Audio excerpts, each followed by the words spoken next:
कहानी की शुरुआत होती है घने जंगल के बीचों बीच बहती एक बड़ी नदी से, जहां जेफ नाम का एक आदमी अपने कुछ साथियों के साथ बोट पर आगे बढ़ रहा होता है। ये लोग सांपों को पकड़कर शहर में बेचा करते थे, लेकिन आज ये लोग जिस जगह जा रहे थे वो जगह मौत का दूसरा नाम था। यहाँ बोट का कैप्टन भी जेफ को चेतावनी देता है कि जिस जगह तुम लोग जा रहे हो वो जगह श्रापित है और जहरीले सांपों से भरी हुई है। उसने सुना था कि वहाँ क्रिम्सन नाम का एक बहुत ही बड़ा एनाकोंडा रहता है और जो भी उस जगह जाता है वो जिंदा वापस नहीं आता। लेकिन जेफ, जो सांपों को पकड़ने का एक एक्सपर्ट शिकारी था, वो मुस्कुराते हुए कैप्टन से कहता है कि तुम बस मुझे वहां पहुंचा दो, वहां तुम्हें तुम्हारे पैसे मिल जाएंगे और तुम अपनी बोट लेकर वापस आ जाना। असल में जेफ आज खास उस क्रिम्सन एनाकोंडा को पकड़ने के लिए ही इस जंगल में आया था। कुछ देर बाद ये लोग उस जगह तक पहुंच जाते हैं। यहाँ कैप्टन खतरे को देखते हुए जेफ से ज्यादा पैसों की डिमांड करता है, क्योंकि यहाँ तक किसी को पहुंचाना बहुत ही बड़ा रिस्की काम था। जेफ भी इनकार नहीं करता और जेब से पैसे निकालकर उसे दे देता है। लेकिन जैसे ही कैप्टन पैसे लेने के लिए दोनों हाथ आगे बढ़ाता है, जेफ जानबूझकर पैसे नीचे गिरा देता है। कैप्टन जैसे ही खुशी खुशी पैसे उठाने झुकता है, जेफ मौका देखकर उसके गले में चाकू घोंप देता है और बेरहमी से उसका गला काटकर नदी के पानी में फेंक देता है। नदी किनारे खड़े जेफ के साथी ये मंजर देखकर बुरी तरह डर जाते हैं। जेफ उनके पास आता है और उनसे कहता है कि अगर तुम दोनों ने भी मुझे धोखा देने की कोशिश की तो तुम्हारा भी यही हाल होगा। इसके बाद ये तीनों जंगल में आगे बढ़ते हुए एक जगह पर पहुंचते हैं जहां उन्हें सांपों की एक बड़ी मूर्ति दिखाई देती है। इसे देखते ही जेफ समझ जाता है कि क्रिम्सन एनाकोंडा की कहानी सच थी। दूसरी तरफ जेफ के साथियों को वहां बहुत सारे सांप मिल जाते हैं, जिन्हें देखकर वो खुश हो जाते हैं और जल्दी से उन्हें बैग्स में भरने लगते हैं। जबकि जेफ इन छोटे सांपों पर ध्यान नहीं देता और वो उस जंगल के सबसे बड़े सांप क्रिम्सन एनाकोंडा को ढूंढने लगता है। अब उन दो साथियों में से एक सांपों से भरा बैग लेकर अकेले बोट तक आता है। वहां वो देखता है कि जेफ ने जिस आदमी का गला काटकर पानी में फेंका था, उसकी सरकटी लाश कुछ दूरी पर पानी में खड़ी है। ये देखकर उसे अपनी आंखों पर यकीन नहीं होता। तभी वो लाश अचानक पानी में डूब जाती है और तैरते हुए एक बड़ी सी चीज तेजी से उसकी तरफ बढ़ने लगती है। वो आदमी डर के मारे तेजी से जंगल की तरफ भागने लगता है, लेकिन तभी बिजली की रफ्तार से एक बहुत ही बड़ा एनाकोंडा उसे जकड़ लेता है। वो एनाकोंडा उस आदमी के शरीर पर लिपटकर उसकी हड्डियां तोड़ देता है और अपना बड़ा सा मुंह खोलकर उसे खाने लगता है। दूसरी तरफ हम उस दूसरे साथी को देखते हैं जो सांपों से भरे एक बैग को लेकर जंगल में आगे बढ़ रहा होता है। तभी वो अचानक एक जगह पर रुककर कुछ ऐसा देख लेता है जिससे वो बहुत ज्यादा डर जाता है। असल में उसने उसी बड़े एनाकोंडा की बॉडी को पेड़ पर रेंगते हुए देख लिया था। जब वो एनाकोंडा पेड़ पर चढ़ रहा था तो उसका पेट देखकर साफ लग रहा था कि उसने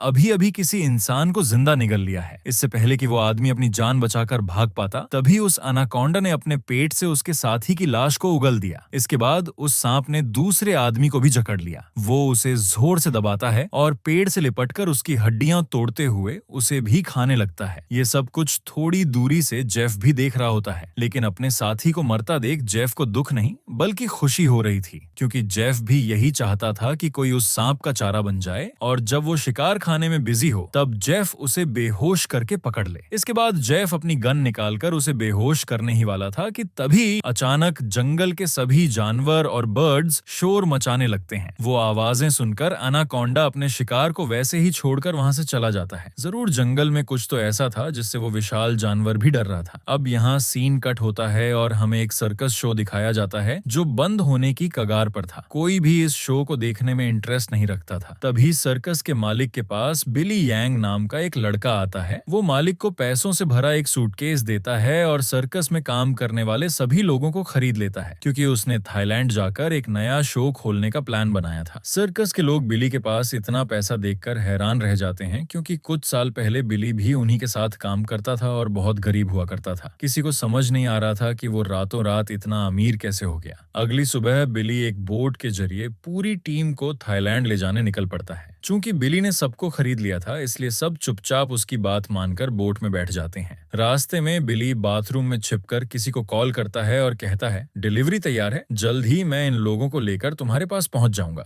बिली की इन बातों से साफ पता चलता है कि वो बोट पर मौजूद लोगों के साथ कुछ बहुत गलत करने वाला है। कुछ दूर आगे जाने के बाद वो देखते हैं कि नदी का रास्ता बंद है। किसी ने लकड़ी और कई सारे कंटेनर्स रखकर रास्ता रोक दिया था। बोट का कैप्टन कहता है कि हम दूसरे रास्ते से जा सकते हैं, लेकिन वहां से थाईलैंड पहुंचने में बहुत टाइम लगेगा। बिली को कैप्टन का आइडिया पसंद नहीं आता। वो धमकी देते हुए कहता है, जो भी हो हमें वक्त पर थाईलैंड पहुंचना है, क्योंकि मैंने शो के पैसे एडवांस ले लिए हैं। अगर शो नहीं हुआ तो हम बर्बाद हो जाएंगे। मजबूरी में कैप्टन कहता है, अगर तुम लंबा रास्ता नहीं लेना चाहते तो हमारे पास एक ही रास्ता है, हम इन चीजों को बॉम्ब से उड़ा देंगे और अपना रास्ता बना लेंगे। बिली को यह बात ठीक लगती है और वो इसके लिए तैयार हो जाता है, लेकिन उन्हें अंदाजा नहीं था कि वो कितनी बड़ी गलती करने जा रहे हैं। इसके बाद ये लोग कंटेनर्स के पास बॉम्ब सेट करते हैं और रिमोट से उन्हें उड़ा देते हैं। धमाका होते ही रास्ता तो साफ हो गया, लेकिन उस ब्लास्ट की वजह से ढेर सारे सांप हवा में उड़कर उनकी बोट पर आ गिरते हैं। असल में उन सभी कंटेनर्स में जहरीले सांप भरे हुए थे। डर के मारे लोग यहाँ वहां भागने लगते हैं। पूरी बोट सांपों से भर चुकी थी और वो लोगों को डसने लगे थे। तभी लेनी नाम की एक लड़की समझदारी दिखाती है। वो पानी का पाइप खोल देती है और हाई प्रेशर की मदद से बोट पर मौजूद सांपों को नीचे पानी में गिराने लगती है। डर के मारे बिली बोट के बाथरूम में जा छिपता है, लेकिन तभी अचानक बाथरूम की छत टूट जाती है और ढेर सारे सांप बिली के ऊपर आ गिरते हैं। जान बचाने के लिए वो नदी में कूद जाता है और तैरते हुए किनारे तक पहुंचता है, लेकिन वहां भी मुसीबत उसका पीछा नहीं छोड़ती। एक किंग कोबरा उसके सामने आ जाता है। इससे पहले कि वो कोबरा बिली को डस पाता, तभी एक आदमी उस सांप का सर अपने पैर से कुचल देता है और बिली की जान बचा लेता है। यह इंसान कोई और नहीं बल्कि जेफ था। चूंकि जेफ ने बिली की जान बचाई थी, इसलिए बिली उसे अपनी बोट पर ले आता है। वहां जेफ सबसे झूठ बोलता है कि वो एक वाइल्ड एक्सप्लोरर है और एक एक्सीडेंट की वजह से इस जंगल में फंस गया है। तभी सर्कस के एक आदमी शाओ के कान में तेज दर्द होने लगता है। दर्द इतना ज्यादा था कि वो जमीन पर गिर पड़ता है। जेफ जब गौर से देखता है तो उसे समझ आ जाता है कि तकलीफ की वजह क्या है। इसके बाद जेफ अपनी उंगली पर एक कट लगाता है और खून टपकती हुई उंगली स्याओ के कान के पास ले जाता है। खून की महक सूंघकर क्याओ के कान से एक पतला जहरीला सांप बाहर निकलता है और सीधा जेफ की उंगली पर काट लेता है। लेकिन हैरानी की बात यह थी कि सांप के काटने के बावजूद जेफ को कुछ नहीं होता और वो उस सांप को पानी में फेंक देता है। ये देखकर लेनी हैरान रह जाती है। वो भी सांपों के बारे में काफी कुछ जानती थी। उसे पता था कि किसी सांप के जहर से इम्यून होने के लिए इंसान को सालों तक थोड़ा थोड़ा जहर अपनी बॉडी में लेना पड़ता है। वो बिली को वार्न करती है कि जेफ मुझे ठीक आदमी नहीं लग रहा, तुमने देखा उस पर जहर का असर नहीं हुआ। लेकिन बिली उसकी बातों को अनसुना कर देता है और कहता है कि हमें उसका शुक्रिया अदा करना चाहिए, क्योंकि उसने मेरी और हमारे साथी की जान बचाई है। दूसरी तरफ जेफ बोट के कैप्टन से अकेले में मिलता है। वो कैप्टन को ढेर सारे पैसे और एक नक्शा दिखाता है। वो कहता है कि अगर तुम मुझे इस नक्शे पर बनी जगह तक ले चलोगे तो वहां पहुंचकर मैं तुम्हें और भी पैसे दूंगा। लेकिन उस जगह का नाम सुनते ही कैप्टन गुस्से में जेफ पर बंदूक तान देता है। वो साफ कह देता है कि अगर दोबारा वहां जाने की बात की तो मैं तुम्हें गोली मार दूंगा। दरअसल कैप्टन जानता था कि वो क्रिम्सन एनाकोंडा का इलाका है और वहां जाना मौत को दावत देना है। ये सुनकर जेफ वहां से चुपचाप चला जाता है। थोड़ी देर बाद कैप्टन बोट के किनारे बैठकर मछलियां पकड़ने लगता है। तभी हम देखते हैं कि कैप्टन की फिशिंग रॉड को नीचे पानी से कोई जोर से खींचता है, जिससे रॉड उसके हाथ से छूटकर गिर जाती है। कैप्टन जैसे ही रॉड उठाने के लिए नीचे झुकता है, कोई उसे पानी में खींच लेता है। ये कोई और नहीं बल्कि जेफ था। कैप्टन को मारने के बाद जेफ उसकी बॉडी को उस जंगल में मौजूद एनाकोंडा को बुलाने के लिए चारे के तौर पर इस्तेमाल करता है। कुछ देर बाद जब कैप्टन नजर नहीं आता तो सभी लोग उसे ढूंढने लगते हैं, लेकिन बोट का कैप्टन उन लोगों को कहीं भी नहीं मिलता। लेनी को जेफ पर शक होने लगता है कि कहीं जेफ ने ही उसे मार तो नहीं दिया। वो जेफ से सीधा पूछती है कि कैप्टन कहाँ है, लेकिन जेफ बेपरवाही से जवाब देता है, मुझे कैप्टन के बारे में कुछ भी नहीं पता। ये जंगल है, यहाँ इंसानों का गायब होना आम बात है। तभी अचानक पूरे जंगल में एक अजीब सा शोर छा जाता है। जंगल के सभी परिंदे और जानवर शोर मचाकर भागने लगते हैं। तभी एकदम से उन सबको पानी में कुछ अजीब सी हलचल सुनाई देती है। एक साथी घबराकर पूछता है, ये आवाज कैसी है? तब जेफ खुश होकर कहता है, कुछ बड़ा आने वाला है। जेफ की खुशी से साफ जाहिर हो रहा था कि वो इसी खतरे का इंतजार कर रहा था। तभी हम देखते हैं कि नदी की गहराई में एक बहुत ही बड़ा एनाकोंडा जेफ के लगाए जाल की तरफ बढ़ रहा है। जेफ की लगाई हुई फिशिंग रॉड जोरों से नीचे की तरफ खींचती है। अब जेफ उस एनाकोंडा को पकड़ने के लिए फिशिंग रॉड को कसकर पकड़ने की कोशिश करता है, लेकिन वो एनाकोंडा इतनी आसानी से जेफ के जाल में कहां फंसने वाला था। तभी वो एनाकोंडा पानी से बाहर निकलकर उनके सामने आ जाता है। यह आकार में इतना बड़ा और डरावना था कि उसे देखकर सबके गले में सांसें अटक जाती हैं। जेफ ने जो फिशिंग रॉड की रस्सी पकड़ी हुई थी, एनाकोंडा उस रस्सी रस्सी को जोर से खींचता है, जिससे जेफ सीधा नीचे पानी में गिर जाता है। वो एनाकोंडा जेफ को पानी में इधर उधर पटकने लगता है, लेकिन जेफ इतनी आसानी से हार मानने वाला नहीं था। वो खुद को बचाने के लिए तैरते हुए उसी नदी में मौजूद एक छोटी बोट पर चढ़ जाता है और एनाकोंडा को पकड़ने वाले जाल की रस्सी को उसी बोट से बांध देता है। अब वो बोट पर खड़े होकर एक नुकीले औजार से उस एनाकोंडा पर वार करता है, लेकिन उस वार से एनाकोंडा पर कुछ खास असर नहीं होता। उल्टा एनाकोंडा पलटवार करता है और जेफ के साथ साथ उस छोटी बोट के ऊपर लिपटकर उसे नीचे पानी में डुबो देता है। दूर खड़े ये लोग सब कुछ देख रहे थे और उन्हें लगता है कि जेफ मारा गया, लेकिन अगले ही पल जेफ तैरता हुआ पीछे से वापस उनकी बोट में आ जाता है। ये देखकर सभी लोग हैरान रह जाते हैं। अब जेफ फिर से पानी में एनाकोंडा को ढूंढने लगता है, लेकिन उसे अंदाजा नहीं था कि एनाकोंडा पानी में नहीं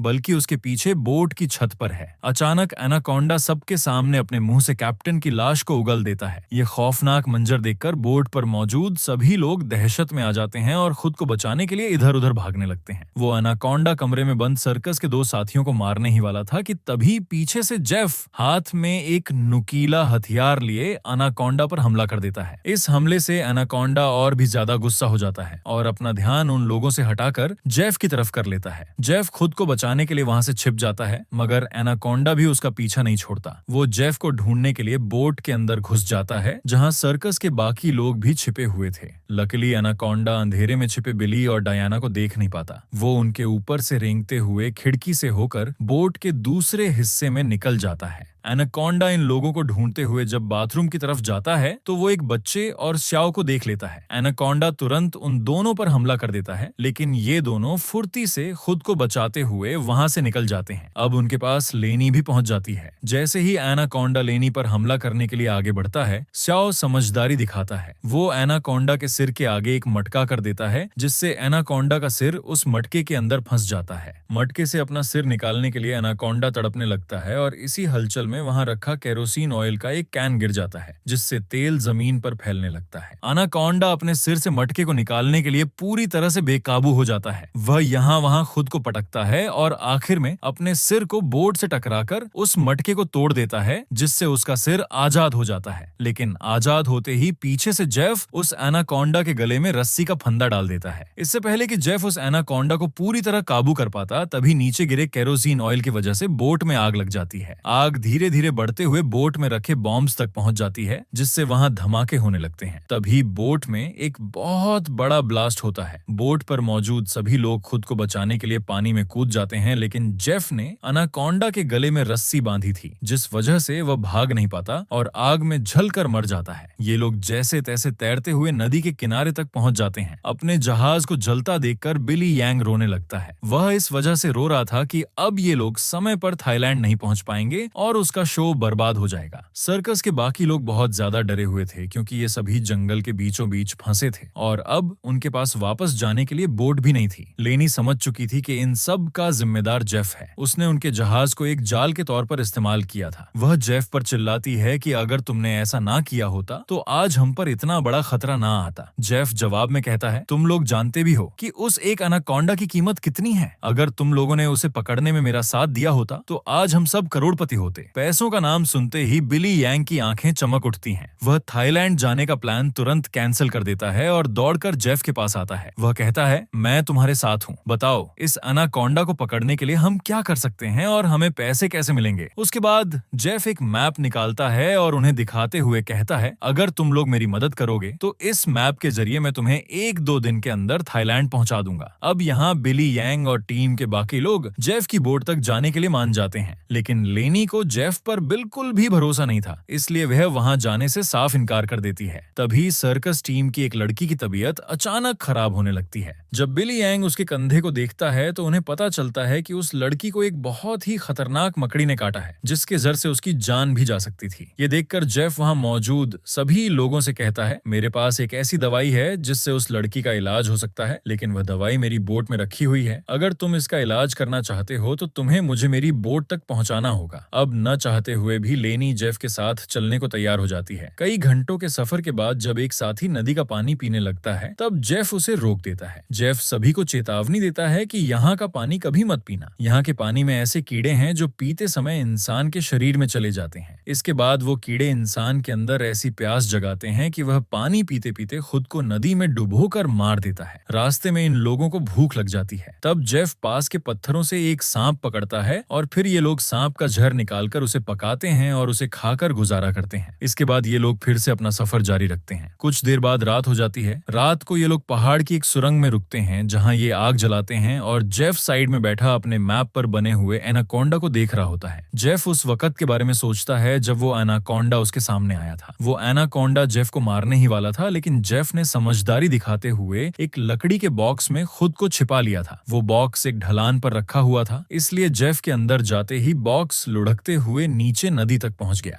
जेफ ने उस बॉक्स से निकलने की बहुत कोशिश की, लेकिन बदकिस्मती से वो उसमें हमेशा के लिए बंद हो गया और काफी समय तक उसी में फंसा रहा। उसकी जान तब बची जब इन सर्कस वालों ने रास्ता खोलने के लिए डायनामाइट लगाकर वहां रखे कंटेनर्स को उड़ा दिया, जिससे जेफ का बॉक्स भी टूट गया और वो आजाद होकर इनके साथ मिल गया। सीन फिर से प्रेजेंट में आता है जहां जेफ अपने मैप को देख रहा था। तभी बिली यांग उसके पास आता है और पूछता है, तुम उसी एनाकोंडा को पकड़ना चाहते हो ना? जेफ कहता है, हाँ, ये एक बहुत ही बड़ा एनाकोंडा है, एक ऐसा जानवर जो इस पूरे जंगल का राजा है। यहाँ के सभी जानवर उसे डरते हैं। उसने दुनिया के बड़े बड़े शिकार किए हैं, यहाँ तक कि वो अपने ही जैसे बड़े एनाकोंडास को भी मार गिराता है। और अगर हम उसे पकड़ने में कामयाब हुए तो हम रातों रात मिलियनियर बन जाएंगे। पैसों की बात सुनते ही बिली यांग कहता है, मैं तुम्हारे साथ उस एनाकोंडा को पकड़ने के लिए तैयार हूँ। अब काफी रात हो जाती है और सभी लोग सो जाते हैं। तभी सर्कस के एक साथी की किसी अजीब सी आवाज से आंख खुलती है। वो देखता है कि उसका भाई वहाँ नहीं है। अपने भाई को ढूंढते हुए वो सुरंग से बाहर आता है और नदी के पास जाता है। वहाँ वो देखता है कि उसका भाई पागलों की तरह खुद को नदी के पानी में डुबोने की कोशिश कर रहा है। ये आदमी उसे ऐसा करने से रोकता है, पर उसका भाई उसकी कोई बात नहीं सुनता। तभी वो देखता है कि उसके भाई की नाक से कुछ अजीब से कीड़े निकल रहे हैं। ये देखकर वो समझ जाता है कि इसने नदी का पानी पी लिया है। जैसा कि जेफ ने बताया था, इस नदी का पानी पीने के बाद उसके अंदर मौजूद पैरासाइट्स इंसान को इतनी प्यास लगा देते हैं कि वो खुद को पानी में डुबोने पर मजबूर हो जाता है। और ठीक ऐसा ही हुआ। उसका भाई पानी में डूबकर मर जाता है। अपने भाई को मरा हुआ देखकर वो आदमी बहुत रोता है और वापस सुरंग में आ जाता है। अगली सुबह ये लोग दोबारा अपने सफर पर निकल जाते हैं। कई घंटों का सफर तय करने के बाद ये लोग एक नदी के पास पहुंचते हैं। अब मंजिल तक पहुंचने के लिए इन्हें उस नदी के बीच से होकर पैदल जाना था। शुरुआत में तो ये लोग पानी में उतरने से काफी डर रहे थे, लेकिन कोई दूसरा रास्ता न होने की वजह से मजबूरन उन्हें नदी में उतरना पड़ता है। थोड़ा ही आगे जाने के बाद अचानक एक लड़का नीचे पानी की तरफ इशारा करता है। हम देखते हैं कि एक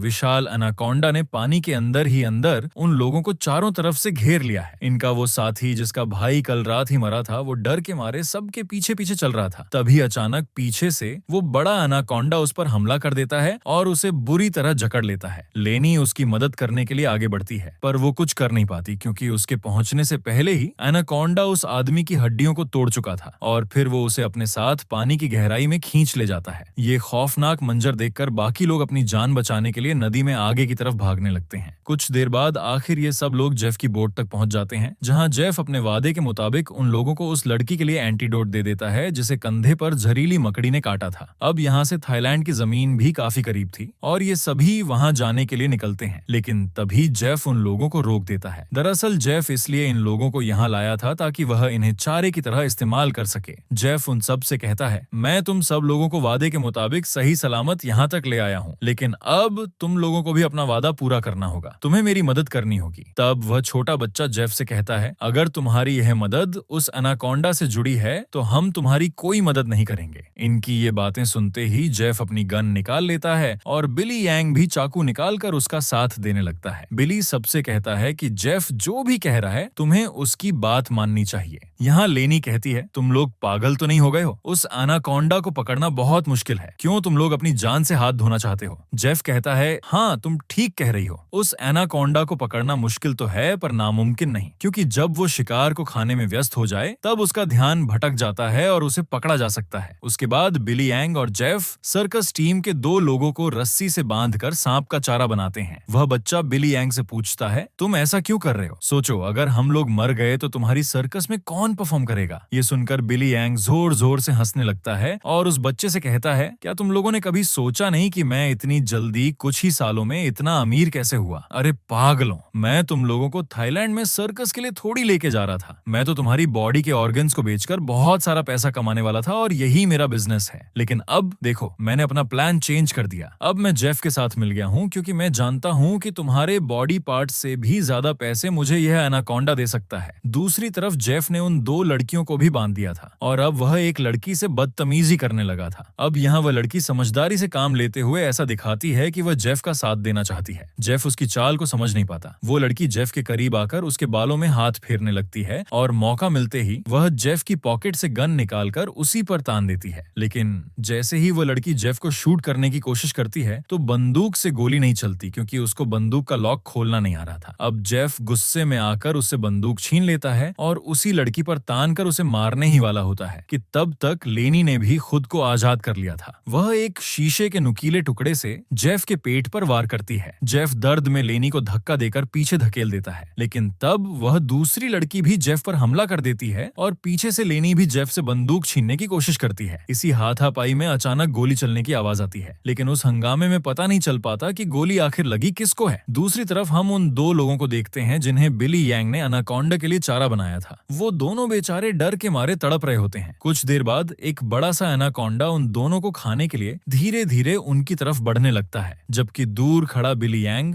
मजे से यह सारा नजारा देख रहा था। बिली इस इंतजार में था कि कब वो एनाकोंडा उन पर हमला करेगा और वो रस्सी खींचकर उसे पकड़ लेगा, लेकिन वो यह नहीं जानता था कि जहां वो खड़ा है ठीक उसके ऊपर से एक दूसरा एनाकोंडा उस पर हमला करने के लिए तैयार है। इससे पहले कि बिली यांग उस एनाकोंडा को देख पाता, वो उसके काफी करीब पहुंच जाता है। अचानक वो एनाकोंडा बिली पर हमला करके उसे अपने साथ उठाकर ले जाता है। तभी बिली के हाथ से रस्सी छूट जाती है, जिससे वो जाल नीचे गिर जाता है और चारे के तौर पर बंधे उन दो लोगों को कवर कर लेता है, जिससे उनकी जान बच जाती है। दूसरी तरफ जेफ उस लड़की को मारने की कोशिश करता है, लेकिन लेनी पीछे से आकर जेफ के सिर पर एक भारी लकड़ी मारती है, जिससे वो वहीं बेहोश हो जाता है। जेफ के बेहोश होते ही ये दोनों भागते हुए अपने दो साथियों के पास पहुंचती हैं और उन्हें जाल से आजाद कर लेती हैं। लेकिन बदकिस्मती से जेफ को होश आ जाता है और वो गुस्से में उनकी तरफ बढ़ने लगता है, लेकिन तभी एक बड़ा सा एनाकोंडा आकर जेफ को जकड़ लेता है और उसे अपने साथ खींच ले जाता है। ये लोग अब जल्दी से वहां से निकलने की तैयारी करते हैं, लेकिन उनकी एक साथी चलने की हालत में नहीं थी, क्योंकि जेफ और उन लड़कियों के बीच हुई हाथापाई के दौरान जो गोली चली थी वो गोली उसी लड़की को लगी थी। कुछ ही देर बाद वो लड़की उनकी नजरों के सामने दम तोड़ देती है। अब बचे हुए 3 लोग अपनी जान बचाने के लिए जेफ की बोट में बैठकर नदी के रास्ते वहां से निकलने लगते हैं, लेकिन तभी पीछे से शाओ को कोई चीज आकर लगती है। जब वो कंधे से उस चीज को उतार कर देखता है तो उसे पता चलता है कि यह एक बेहोशी वाला इंजेक्शन है। कुछ ही सेकंड बाद श्याओ बेहोश हो जाता है और उसे बेहोश करने वाला कोई और नहीं बल्कि जेफ ही था। यानी उस एनाकोंडा के हमले से भी वो बच निकला था और उसने एनाकोंडा का सिर काटकर उसे मार दिया था। अब जेफ उन तीनों को पकड़कर एनाकोंडा के चारे के लिए बांध देता है। वो उनके चारों तरफ तेज धार वाली लोहे की तार लगा देता है और साथ में वहां खून भी छिड़क देता है। इसके बाद वो उनके जाल की रस्सी पकड़कर कुछ दूर खड़ा हो जाता है। कुछ देर बाद कई सारे एनाकोंडास खून की महक सूंघते हुए उन तीनों की तरफ बढ़ने लगते हैं। ये तीनों बहुत ज्यादा डरे हुए होते हैं और उनको अपनी मौत आंखों के सामने नजर आ रही होती है। ये सभी एनाकोंडास उन तीनों को मारने के लिए उनके काफी करीब पहुंच जाते हैं, लेकिन तभी एक बार फिर से जंगल के सभी जानवर शोर मचाकर भागने लगते हैं और यहाँ मौजूद सभी एनाकोंडास भी किसी और खतरे को देखकर एक एक करके भागने लगते हैं। लेकिन एक एनाकोंडा अभी भी उन तीनों को मारने के लिए रुका हुआ था, पर तभी वहां पर क्रिम्सन एनाकोंडा आ जाता है और वो उस अकेले रुके हुए सांप पर हमला करके उसे एक ही झटके में मार देता है। यहाँ हम उस क्रिम्सन एनाकोंडा को अच्छी तरह से देख पाते हैं, जो साइज में बहुत ही ज्यादा बड़ा और खतरनाक था। उसे देखकर ये तीनों दहशत में आ जाते हैं, लेकिन दूर खड़ा जेफ उस क्रिम्सन एनाकोंडा को देखकर बहुत खुश होता है। वो एनाकोंडा उन तीनों से लिपटकर अपना बड़ा सा मुंह खोलकर उन्हें खाने ही वाला था कि तभी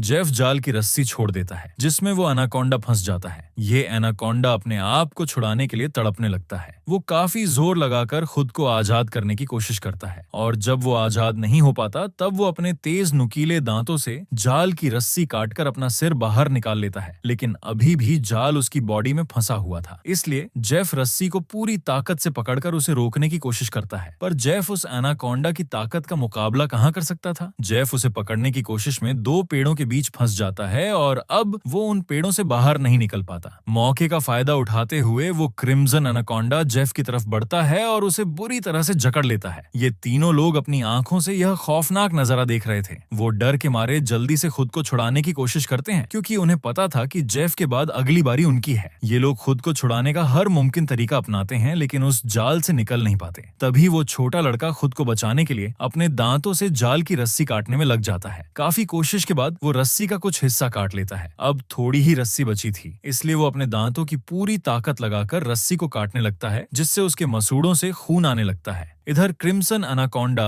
जेफ को बुरी तरह से जकड़ लेता है और उसे दबाकर उसकी हड्डियां तोड़ने लगता है, जिसके बाद वो एनाकोंडा जेफ को भी जिंदा निगल लेता है। दूसरी तरफ वो बच्चा अपने दांतों से रस्सी तोड़ने में कामयाब हो जाता है और वो उन दोनों को भी आजाद कर लेता है। ये लोग जान बचाने के लिए नदी की तरफ भागने लगते हैं, लेकिन जेफ को मारने के बाद अब वो क्रिम्सन एनाकोंडा उनके पीछे पड़ जाता है। ये दोनों एक पेड़ के पीछे छिप जाते हैं, जबकि वो बच्चा एक लकड़ी के बॉक्स के अंदर खुद को छिपा लेता है, पर एनाकोंडा उसे देख लेता है और अब वो धीरे धीरे उस बच्चे की तरफ बढ़ने लगता है। बच्चा पूरा जोर लगाकर उस कंटेनर से बाहर निकलने की कोशिश करता है, लेकिन दूसरी तरफ का दरवाजा बंद था। वो बच्चा चिल्लाकर उन दोनों से मदद के लिए पुकारता है और वो एनाकोंडा भी अब बच्चे के काफी करीब आ चुका था। इससे पहले कि एनाकोंडा उस बच्चे को मार पाता, तभी बाहर से शव कंटेनर का दरवाजा तोड़कर उस बच्चे को बचा लेता है। अब ये तीनों फिर से अपनी जान बचाने के लिए भागने लगते हैं, लेकिन यह पूरा जंगल उसी एनाकोंडा का था। इस जंगल में रहते हुए ये लोग उससे बचकर नहीं जा सकते थे, इसलिए ये लोग एक पेड़ के पीछे छिप जाते हैं। पर तभी कुछ दूरी से वो एनाकोंडा उन्हें देख लेता है। उन्हें देखते ही वो तेजी से उनकी तरफ आने लगता है। ये लोग खड़े होकर अपनी मौत का इंतजार करने लगते हैं, क्योंकि वो जान चुके थे कि अब उनकी जान नहीं बच पाएगी। पर जैसे ही वो एनाकोंडा अपना बड़ा मुंह खोलकर उन पर हमला करता है, तभी एक मजबूत लोहे की नुकीली तार से उसका सिर बीच से कट जाता है। ये नुकीली तार असल में जेफ ने ही बिछाई थी, जिससे आखिरकार क्रिम्सन एनाकोंडा का खात्मा हो जाता है। ये लोग यकीन ही नहीं कर पाते कि उनकी जान बच गई है। वो काफी देर तक उसकी बॉडी को देखते रहते हैं और फाइनली जल्दी से उस जंगल को छोड़कर वहां से निकल जाते हैं। इसी के साथ ये कहानी खत्म हो जाती है। अगर आपको यह वीडियो अच्छी लगी हो तो हमारे चैनल को सब्सक्राइब और वीडियो को लाइक जरूर कीजिएगा।